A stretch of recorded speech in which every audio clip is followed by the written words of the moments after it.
नमस्कार मित्रांनो, लग्नाची बेडी या येणाऱ्या काही भागामध्ये असे होणार की राघवला विनायकचे सत्य समजलेले असते, कारण विनायक हाच अंकुर आहे.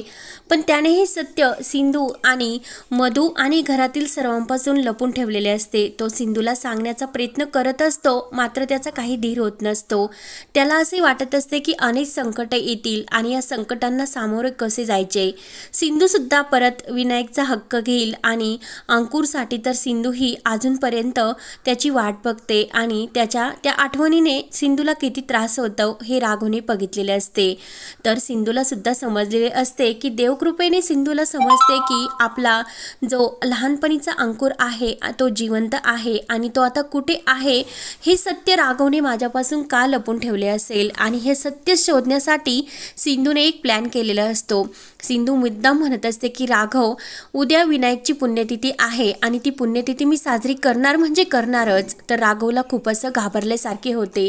टेन्शन येते त्याला की विनायक तर अंकुर आहे आणि तो जिवंत आहे, मग जिवंत मुलाची पुण्यतिथी कशी साजरी करायची. जर त्याच्यावर काही टेन्शन तर आले आणि तो संकट जर आले आणि त्या संकटात जर सापडला सिंधू, तर त्याची पुण्यतिथी साजरी करते. मग आता सिंधूला ही पुण्यतिथी साजरी करण्यापासून कसे थांबवायचे याचा तो विचार करत असतो. मात्र सिंधूने सर्व प्लॅन केलेला असतो. तर दुसऱ्या दिवशी विनायक हा स्कूलमध्ये जाण्यासाठी निघलेला असतो आणि तो राजश्रीला म्हणत असतो की आज सिंधू आंटीच्या घरी एक पूजा आहे आणि सावी ही डब्बा घेऊन येणार नाही, त्यामुळे तू तिच्यासाठी टिफिन देतीस का. तेव्हा राघवला मात्र मोठा धक्का बसतो. काकू म्हणते की या सिंधूच्या घरी कसली पूजा. राजश्री सुद्धा विचार करते की सिंधूने कोणती अशी पूजा ठेवली असेल. तेव्हा मात्र काकूच्या लक्षात येते की याच दिवशी सिंधू आपल्या अंकुरला घेऊन हे घर सोडून निघून गेली होती आणि तो अपघात झाला तो ह्याच दिवशी. त्यामुळे सिंधूने अंकुरविषयी कोणती तरी पूजा ठेवली असेल, म्हणजे त्याची पुण्यतिथी तिला साजरी करायची असेल. तर सर्वांना अंकुरची आठवण येते. राघव मनात म्हणतो की सिंधूला मी किती सांगितले तरी सुद्धा सिंधूने माझे ऐकले नाही. तेव्हा काकू सुद्धा म्हणत असते की ती सिंधू आपल्या अंकुरला घेऊन आपल्यापासून इतक्या दूर गेली आणि आपला तो नातू म्हणजे आपल्या खानदानाचा वारीस आपल्याला सोडून गेला, मग आपण सुद्धा त्याची या घरामध्ये पूजा ठेवायलाच हवी. तर राघवला आणखीनच धक्का बसतो. राजश्री म्हणत असते की का वहिनी, याच दिवशी आपला विनायक सुद्धा आपल्या घरामध्ये आला, मग आपण पूजा कशासाठी घालायची. तर मधू सुद्धा म्हणत असते की काकू, खरंच विनायक आपल्या घरी याच दिवशी आला, त्यामुळे आपल्याला कोणतीही पूजा अशी घालवशी वाटत नाही, कारण विनायक आपल्यासाठी सर्व काही आहे. काकू म्हणत असते की विनायकला कितीही आपण आपले मानले तरी सुद्धा तो आपला कधीच होऊ शकत नाही, कारण तू त्याला दत्तक घेतलेले आहे. तर राघव आणि मधूला आणखीनच धक्का बसतो.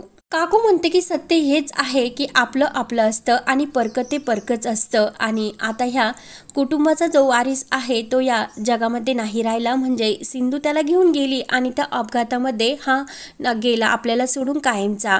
राघवला खूप चिड येते. काकू म्हणते की आपण दरवर्षी ती पुण्यतिथी साजरी करायलाच हवी होती आणि जर आपण ती पुण्यतिथी साजरी केली नाही म्हणूनच मधूच्या आयुष्यात सुद्धा असेच झाले आणि तिच्या आयुष्यात तर आता मुलाची सुखच नाही. त्यामुळे या आपल्या कुटुंबाला आता वारीस मिळणे अशक्यच. आणि ऋषभ आणि रेश्मा यांच्याकडून तर कोणतीही अशी इच्छाच राहिलेली नाही, कारण ऋषभ तर कधीच आपल्याला ते हक्क देऊ शकत नाही. काकू म्हणते की आता मी सुद्धा आपल्या अंकुरची पुण्यतिथी साजरी करणार, म्हणजे या घराला सुद्धा सुख शांती भेटेल. तर राघव चिडतो आणि मी तुम्हाला किती वेळेस सांगितलं की ती आठवण परत नको, कारण मला त्या आठवणीने खूप त्रास होतो. तर राघव रागाने तेथून निघून जातो. नंतर इकडे सिंधू ही मंदिरात आलेली असते आणि सिंधूने ठरवलेले असते की विनायकच्या दीर्घ आयुष्यासाठी ही पूजा करायची. मात्र राघवला वाटत असते की विनायकच्या पुण्यतिथीची ही पूजा सिंधूने ठेवलेली आहे. तर सिंधू आपले सर्व हे विधी पार पडत असते, कारण सिंधू ही विनायकच्या आयुष्यासाठी ही पूजा करत असते. आणि राघवचा गैरसमज होतो. राघवला वाटते की आता आपला मुलगा जिवंत आहे आणि जर ही पूजा साजरी केली तर त्याच्या ह्या आयुष्यावर परिणाम होऊ शकतो. अनेक संकटांचा सामना त्याला करावा लागेल, कारण जिवंत व्यक्तीची पुण्यतिथी आपण कधीच साजरी करू शकत नाही असा त्याचा धोका निर्माण होतो. आणि त्याच वेळेस सिंधू ते विधी पार करत असताना लगेच राघव येतो आणि सिंधूचा हात धरतो.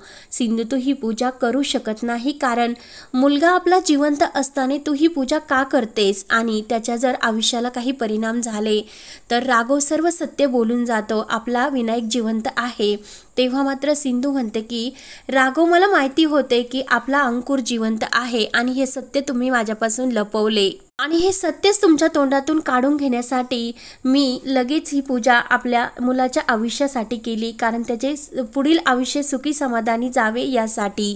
तर राघवला खूप मोठा धक्का बसतो। सिंधू रडतच म्हणत असते की जेव्हा अपघात झाला तेव्हा हॉस्पिटलमधून आपला अंकुर हा एका अनाथ आश्रमामध्ये आला आणि तुम्हाला हे सर्व सत्य माहिती होते की आपला अंकुर जिवंत आहे, तरी सुद्धा ते सत्य तुम्ही माझ्यापासून का लपवले? काय गरज होती तुम्हाला हे सर्व करण्याची? स्वेटरवरून सर्व सत्य शेवटी माझ्या लक्षात आले आणि देवाला सुद्धा हेच वाटत होते की एका आईला तिच्या मुलाचे सत्य समजायला हवे, पण तुम्ही काय केले? एका आईला तिच्या मुलाचे सत्य का लपवले? त्या स्वेटरबद्दल मला सर्व काही समजले आणि त्या स्वेटरवरूनच मला समजले की आपला अंकुर जिवंत आहे।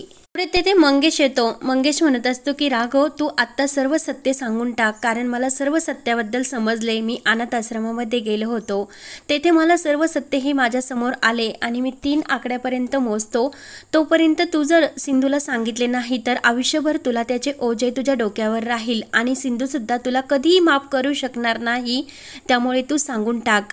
राघवच्या डोळ्यामध्ये खूप पाणी येत असते आणि तो खूप रडत असतो, कारण इतक्या मोठे सत्य त्याने आपल्या काळजावर ठेवलेले असते। तेव्हा लगेच राघव म्हणत असतो की थांब मंगेश, मी सर्व काही सांगतो। म्हणून लगेच राघव सांगत असतो की सिंधू, आपला मुलगा जिवंत आहे आणि आपण ज्याला विनायक मानतो ना, मधू आणि मी जो काही दत्तक घेतलेला आहे आपला विनायक, तोच आपला अंकुर आहे। तर सिंधूच्या पायाखालची जमीन सरकते आणि आश्चर्याचा खूप मोठा असा धक्का तिला बसतो। सिंधूच्या डोळ्यामध्ये खरंच खूप आनंद अश्रू येत असतात, कारण इतक्या दिवशी जी काही स्टार आपला ती मानत होती अंकुर, त्याचे सत्य आज तिच्यासमोर आलेले असते आणि खरंच सिंधूला आत्तापर्यंत जे भास होत असतात त्याला मिठीत घेतल्यानंतर एका आईची माया त्याला, म्हणजे विनायकला घेतल्यानंतर मुलाची माया त्याला समजत होती, तर खऱ्या अर्थाने आज तोच सत्य तिच्यासमोर आलेले असते। राघव म्हणतो की हे बघ सिंधू, खरंच नशिबाचा खेळ सुद्धा किती वेगळा असतो आणि मीच आपल्या विनायकला दत्तक घेतले। खरंच नशिबाने त्यांना परत आपल्याला तो मिळाला, कारण तो आपल्या प्रेमाची किती एक मोठी निशाणी होती, कारण आपले प्रेम खरे होते आणि आपल्या बाळाबद्दलचे सुद्धा, त्यामुळे आपले बाळ हे आपल्याकडे आलेच। सिंधूला खूप आनंद होतो आणि लगेच ती राघवला प्रेमाची मिठी मारते। राघवच्या मिठीत असताना सिंधूला विनायक बरोबरचे आत्तापर्यंत सर्व क्षण आठवतात आणि तिला इतका आनंद झालेला असतो की राघवचे सर्व प्रेम तिला आठवते आणि विनायकचे सुद्धा। तर सिंधू रडतच राघवला विचारते की इतके मोठे सत्य तुम्ही माझ्यापासून का लपवले राघव? राघव म्हणत असतो की परिस्थिती तशीच होती, सर्वात अगोदर मी तुला सांगणार होतो, कारण मधूची सुद्धा परिस्थिती तशी झाली होती आणि तिचा गर्भाशय काढण्याची वेळ त्याच वेळी आली होती आणि ती कधीही आई होऊ शकणार नव्हती, त्यामुळे मी घरातील ह्या सर्वांना हा धक्का नव्हतो देऊ शकत, म्हणून मी हे सत्य लपवले। पण सिंधू, मी तुला आपल्या प्रेमाचा वंश हा नक्की सांगणार होतो, त्यामुळे तू प्लीज माझ्यावर रागवू नको। तर राघव आणि सिंधू प्रेमाने एकत्र आलेले असतात। सिंधू म्हणत असते की ठीक आहे राघव, आता 72 तासाच्या आतमध्ये तुम्ही हे सत्य रत्नपारखी कुटुंबाबरोबर समोर सांगायचे, कारण आत्तापर्यंत मी त्यांचे जे टोमणे खात आले, यापुढे मला त्यांचे टोमणे खायचे नाही आणि रत्नपारखी कुटुंबाला त्यांचा वारस मिळाला हा, आणि तो तुमचा आणि माझ्या प्रेमाचा प्रतीक म्हणजे आपला विनायक म्हणजे अंकुरच आहे। हे सर्व सत्य तुम्ही घरातील सर्वांना सांगायचे आणि ते सुद्धा सर्वांच्या समोर। तर राघव म्हणतो की ठीक आहे, तर आता विनायकचे सत्य सर्व रत्नपारखी कुटुंबावर लवकरच येणार आणि धुमधडाक्यात परत सर्व तयारी होणार। ते पाहण्यासाठी आपल्या चॅनलला नक्की सबस्क्राईब करत रहा। धन्यवाद।